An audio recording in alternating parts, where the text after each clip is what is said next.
We're going to take a closer look now at who was in that mob. The suspects behind images like this one. Take a look. A noose there hanging in the shadow of the Capitol.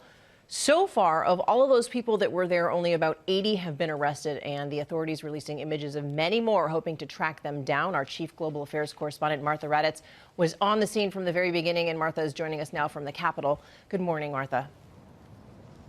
Good morning, Cecilia. As you know, there were dozens and dozens of rioters who stormed the Capitol. There were hundreds more on the Capitol grounds, and many of those people are still on the loose.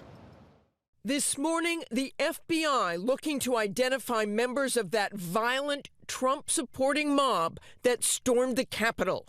Authorities asking for the public's health, releasing these images overnight from inside the Capitol as the rioters swept through the historic seat of American democracy. We have members of the Metropolitan Police Department that are scouring the area hotels, businesses, etc., trying to identify some of these individuals. Social media helping to expose those responsible for the rampage. One Maryland man, seen here inside the Capitol, fired after internet sleuths spotted his work badge around his neck and alerted the company he works for. But he is yet to be arrested. Among the others identified, Jake Angeli, self-described voice actor and a popular QAnon conspiracy group supporter. Here inside the halls of the Capitol, he was in the Senate chamber for 10 minutes before authorities asked him to leave without arresting him either. Earlier this week, Angeli was photographed at a Trump rally, and this picture showing Angeli at a November Phoenix event posing with President Trump's personal attorney, Rudy Giuliani. His Facebook account has since been deleted. Also on the loose, the man in this viral image, Richard Barnett, a 60-year-old from Arkansas, helping himself to this envelope from Speaker Nancy Pelosi's desk with her letterhead. I'll put a quarter on her desk, even though she ain't worth it.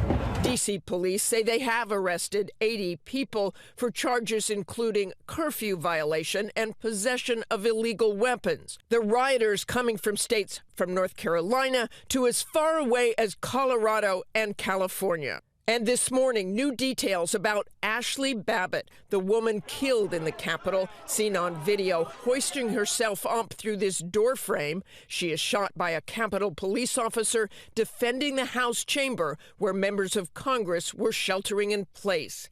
The 35-year-old was an Air Force veteran who served multiple deployments in Afghanistan and Iraq. Her family telling ABC News she was an avid supporter of President Trump, deciding spur of the moment to travel to D.C. She's passionate about everything, particularly Donald Trump for some reason.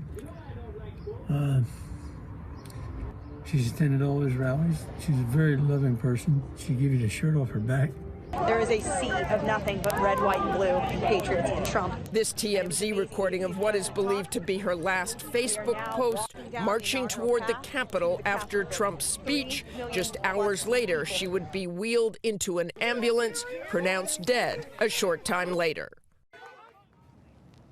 And despite the loss of life and the desecration of the Capitol, those rioters were allowed to just leave the building. They lingered on the plaza for hours, triumphant, giving one another high fives with no consequences. This morning, the acting U.S. attorney in the District of Columbia said the failure to arrest more people is making his job harder, adding, "I can't answer why the Capitol Police did not zip tie these people as they were leaving the Capitol." Cecilia? So many questions about consequences. Martha, thank you so much.